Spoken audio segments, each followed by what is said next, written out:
За өнөөдөр бид Бурхан багшийн одоо энэ сайн галвын дөрөвдүгээр бурхан одоо Сиддхарта Готам бурханы мэндэлсэн Люмбиний одоо морхоор ирээд энэ одоо Люмбиний цэцэрлэгийн ойролцоо 30 км-ийн зайн дотор бол бурхан одоо Буддагийн хан хөвгүн байх үедээ 29 нас хүртэл амьдарч байсан одоо Капилвасту хот дахь одоо Шүжаадын хааны ордон мөн бурхан болон гэхээс хан хөвгүүний амьдарч байсан 3 ордон бүхий газруудыг өнөөдөр орч үзлээ. Мөн яг энэ Шагамны бурханы мэндэлсэн Люмбиний цэцэрлэгийн ойролцоо бол өмнөх бас одоо 2 бурханы мэндэлсэн газар байдгийг нэг нь бол төрөөн болвол тэр одоо эхний бурханых нь одоо мэндэлсэн газарыг бид нар сая очиж үзсэн. Тэнд Ашок хааны бас босгосон суврах мөн түүний дэргэд бол бас эртний тэр Комнагамны бурханы анхны бурханы дөрвөлсөн тэр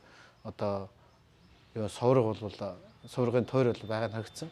Харин одоо энэ хоёр дахь бурханы бас энэ сайн галавзаар залгарсан хоёр дахь бурханы мэндэлсэн газар одоо энд ирээд байна. Энэ газар дээр бол Ашок хаан тэр үеийн одоо хүмүүс эртний түүх судраараа байсан суврагуудаараа бол энэ бол хоёр дахь бурханы мэндэлсэн газар гэдгийг одоо мэдэх учраас тэр газар дээр бол Ашок хаан маш гайхамшиг сайхан өндөр сувраг босгосон байснаас бол үлдсэн одоо Ашокийн багна байснаас бол ингээд нураагаад үлдсэн хэсгээр ирээд энэ бол энэ сайн галавд заларсан хоёр дахь бурхан одоо мэндэлсэн газар юм байна.